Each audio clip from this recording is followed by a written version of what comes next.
Good morning student. आज हम royalty account अधिकार शुल्क खाता के बारे में बात करेंगे। अधिकार शुल्क खाता जो है एक बहुत इम्पोर्टेंट टॉपिक है और बहुत इजी भी है, जनरली एग्जाम में आता है। तो अधिकार शुल्क खाते के बारे में बात करने से पहले हम ये जानेंगे कि व्हाट इज रॉयल्टी। देखिए, संपत्ति के प्रयोग के अधिकार के प्रतिफल के रूप में दी हुई राशि को क्या कहते हैं? अधिकार शुल्क या रॉयल्टी। इसे हम ऐसे भी समझ सकते हैं जैसे ए और बी दो पार्टी हैं। ए जो है वो संपत्ति का क्या है? स्वामी है, ठीक है। और बी क्या है? बी उस संपत्ति को प्रयोग करना चाहता है। अब दोनों के बीच में क्या हुआ है? एक एग्रीमेंट हुआ है। एक एग्रीमेंट हुआ है कि बी ए की संपत्ति के प्रयोग के फलस्वरूप ए को कुछ राशि देगा, दैट इज रॉयल्टी, ठीक है। मीन्स दोनों का ए और बी दो व्यक्ति हैं या दो पार्टी है, जिसमें से ए क्या है? भूमि का मालिक है, मान लीजिए, और बी उसकी भूमि पे क्या करना चाहता है? खदान खोदना चाहता है, ठीक है। तो जो ए होगा वो क्या कहलाएगा? लैंडलॉर्ड या भूस्वामी। और बी जो उसके यहाँ उसकी संपत्ति पे काम करना चाहता है वो होगा लीजी या पट्टाधारी, ठीक है। ये इस खदान खोदने के बदले में जो उसको उस भूमि के प्रयोग के बदले में ए को जो राशि देगा वो क्या हो जाएगी? रॉयल्टी होगा। इन दोनों के बीच में ये इसके लिए एक अग्रीमेंट होगा। ये केवल खदान के या खान के लिए नहीं हो सकता, ये पेटेंट कॉपीराइट के रूप में भी हो सकता है। जैसे मान लीजिए कि एक्स एक पुस्तक का लेखक है और वाई उस पुस्तक को क्या कराना चाहता है? प्रिंट कराकर सेल कराना चाहता है। तो वाई द्वारा एक्स को पुस्तक छापने और विक्रय के लिए दिए जाने वाले शुल्क को क्या कहते हैं? रॉयल्टी कहते हैं, ठीक है। अब हम बात करेंगे यहाँ minimum rent, short working and surplus के बारे में। मिनिमम रेंट ज्यादातर आपने देखा होगा क्वेश्चन में, कभी कभी dead rent, fix rent, Hindi में जिसको न्यूनतम किराया। तीनों नाम बेटा एक ही है, ये कोई अलग अलग नहीं है।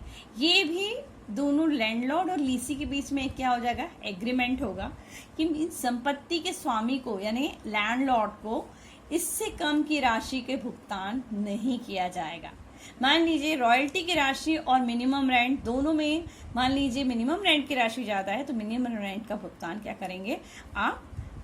लैंडलॉर्ड को या संपत्ति के स्वामी को करेंगे।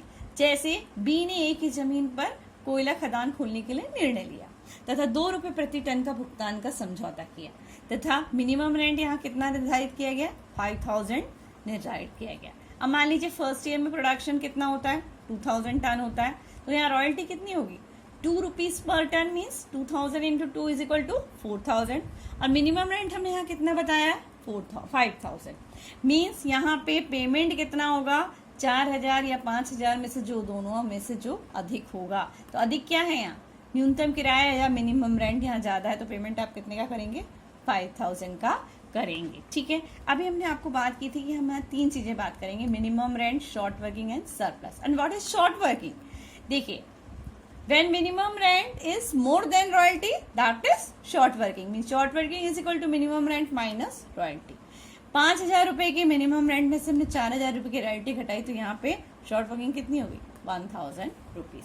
देखिए, शॉर्ट वर्किंग एक बहुत इंपॉर्टेंट चीज है जिसको समझने में बच्चे कई बार कंफ्यूज हो जाते हैं। तो अभी हम शॉर्ट वर्किंग के बारे में बात कर रहे हैं। तो शॉर्ट वर्किंग 2 टाइप्स की हो सकती है। फर्स्ट वन इज रिकूप्ड और रिडीमेबल, और सेकेंड वन इज अनरिकूप्ड, जिसको हिंदी में आप बोलते हैं शोधनीय और अशोधनीय। What is recoup short working? जिसको हम देखिए, रिकूप शॉर्ट वर्किंग मीन्स अगर मान लीजिए क्वेश्चन में दिया है कि जिस वर्ष आपकी राशि में मिनिमम रेंट की राशि से अधिक हो रही है, यानी रॉयल्टी की राशि में अधिक हो रहा है, उस समय आप पुरानी राशि को, शॉर्ट वर्किंग को एडजस्टमेंट कर सकते हैं।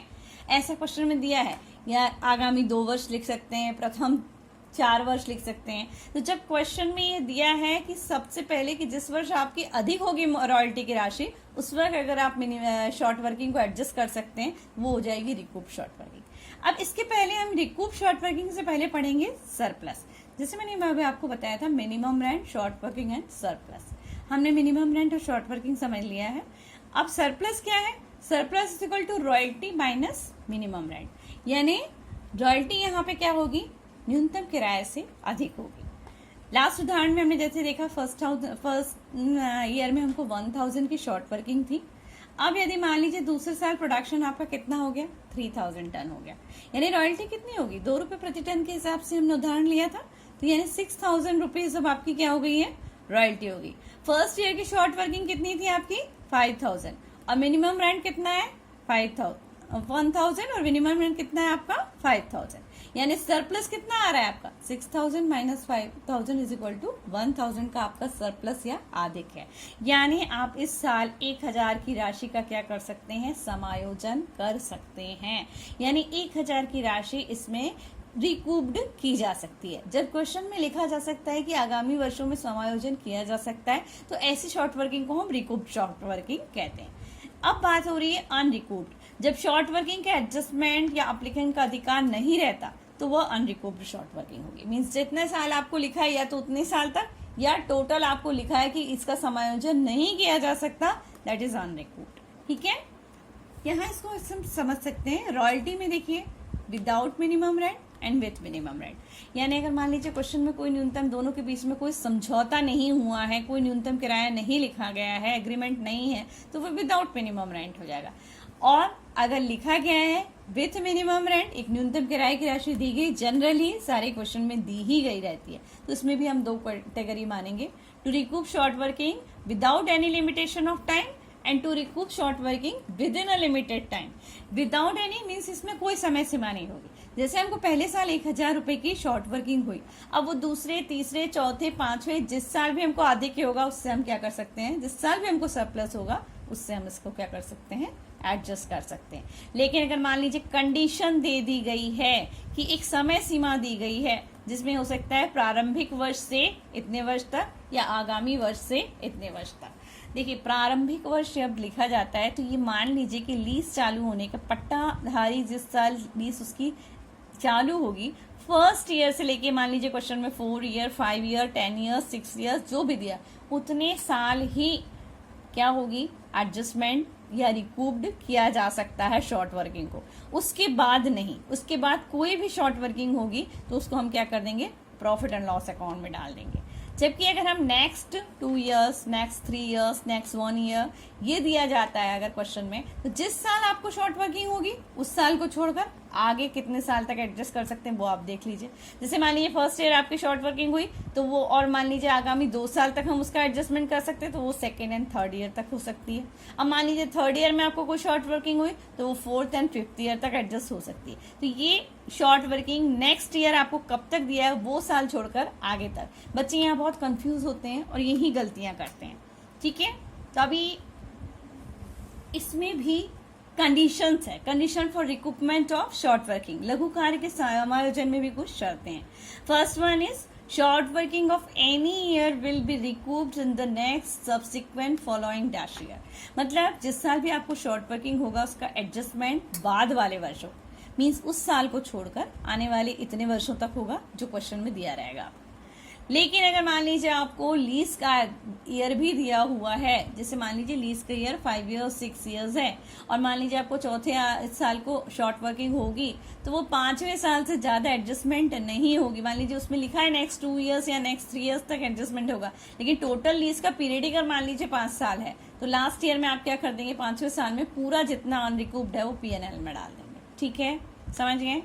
अब short working will be recouped in the next first dash year, जो मैंने अभी पहले बताया आपको, जिस साल आपका पट्टा चालू होगा, जिस साल आपकी लीज चालू होगी, लीज है उस साल से स्टार्ट करके आप तब तक एडजस्ट करेंगे जिस साल तक क्वेश्चन में दिया गया है। उसके बाद कोई भी शॉर्ट वर्किंग होती है तो वो सीधे आप P&L में डाल देंगे, उसका कोई एडजस्टमेंट नहीं होगा। ठीक है, and third category is only 30% or 50% of the short working will be recouped। Means एक निश्चित प्रतिशत लघु कार्य की राशि का समायोजन होगा। जैसे 30% या 40% दिया गया है तो उतना ही समायोजन होगा, और बाकी जितना भी असमायोजित या अनएडजस्टेड अमाउंट होगा वो अनरिकूप्ड अमाउंट को हम क्या कर देंगे, प्रॉफिट एंड लॉस अकाउंट में ट्रांसफर कर देंगे। ठीक है, चलिए अब हम इसकी कुछ जर्नल एंट्रीज जो इन द बुक्स ऑफ लीजी की बुक में, यानी पट्टेधारी कौन कौन से खाते बनाए जाते हैं उसकी जर्नल एंट्रीज क्या हैं ये हम जानेंगे। इसके जो प्रैक्टिकल क्वेश्चन है वो नेक्स्ट वीडियो में मैं आपको दूंगी। अभी हम पहले ये समझते हैं कि इसकी जर्नल एंट्री कैसी होती है। देखिए जर्नल एंट्री में 3 टाइप्स होती है। First one is when royalty is less than minimum rent, second one is when royalty is more than minimum rent, and third one is when royalty equal to minimum rent, means जब royalty की राशि minimum rent से कम हो, पहली category, ठीक है। और जब रॉयल्टी की राशि मिनिमम रेंट से अधिक हो, दूसरी कैटेगरी। और जब रॉयल्टी की राशि मिनिमम रेंट के बराबर हो, दैट इज थर्ड कैटेगरी, ठीक है।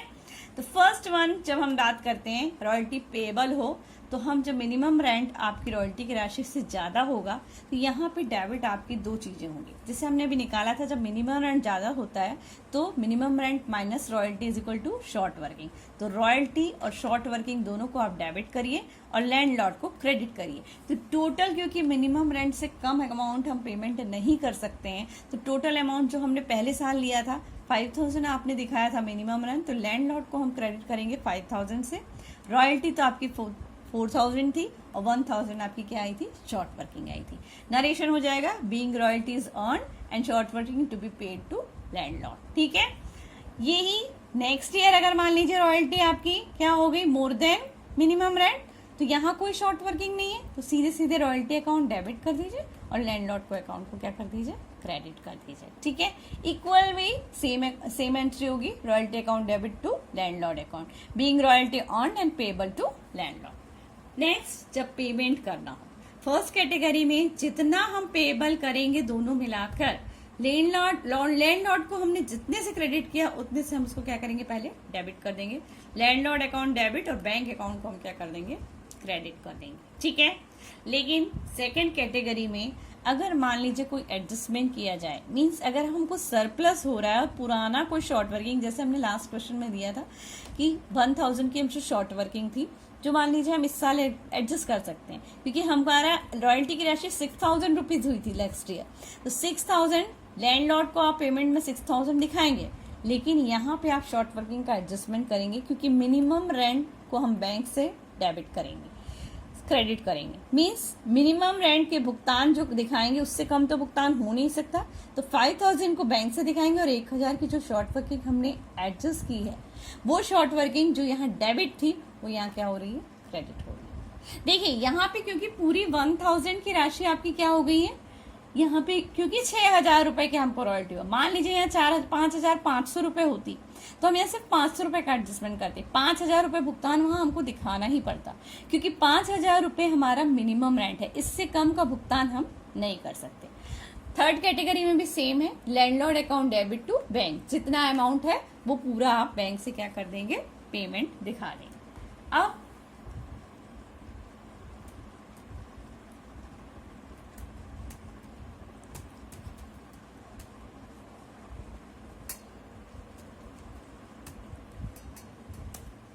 नेक्स्ट थर्ड एंट्री इसमें होगी, जितनी भी हमने रॉयल्टी की राशि जो डेबिट की थी पहले, जैसे आप क्वेश्चन में देखिए,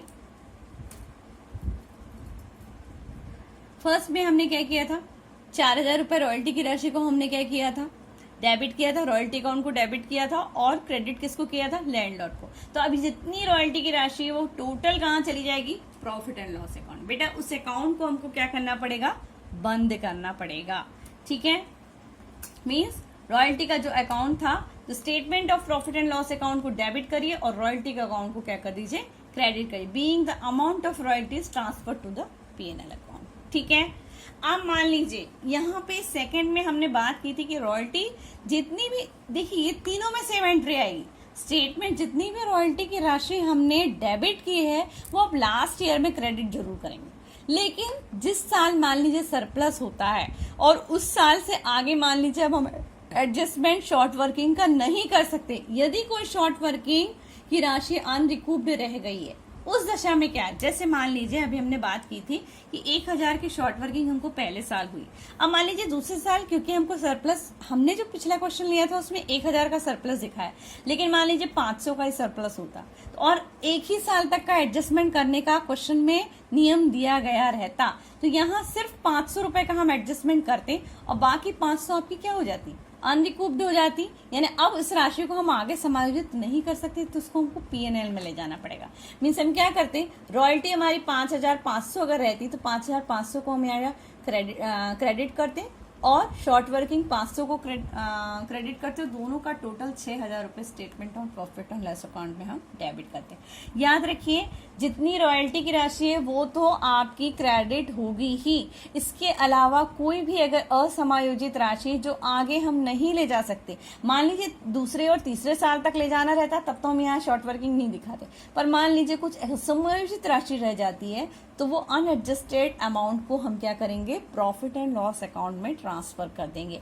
ये ध्यान रखिए, और दोनों का टोटल ही आप पीएनएल अकाउंट में डेबिट दिखाएंगे। बच्चे यहाँ ये गलती करते हैं, वो रॉयल्टी अमाउंट और रॉयल्टी का जितना अमाउंट ही पीएनएल में दिखाते हैं, अगर अनएडजस्टमेंट राशि कुछ बची हुई है, एडजस्ट नहीं हुई है, तो दोनों का टोटल ही हम क्या करेंगे, statement of profit and loss account. Otherwise सीधे जैसे ये statement of profit and loss account debit to royalty account, मतलब रॉयल्टी टोटल राशि सिंपल अगर रहता, कोई एडजस्टमेंट नहीं बता या एडजस्टमेंट से कोई राशि नहीं बचती तो सिर्फ ये 2 एंट्री होती। लेकिन अगर मान लीजिए कोई एडजस्टमेंट से राशि बच गई जिसको हम आगे नहीं एडजस्ट कर सकते, वो राशि यहाँ पे क्या हो जाएगी, पीएनएल में ट्रांसफर हो जाएगी।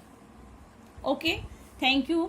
आप लोगों को ये वीडियो कैसा लगा ये मुझे आप इन्फॉर्म करते रहिए, और इसके प्रैक्टिकल क्वेश्चन के लिए मेरा नेक्स्ट वीडियो आप जरूर देखिए। Thank you very much.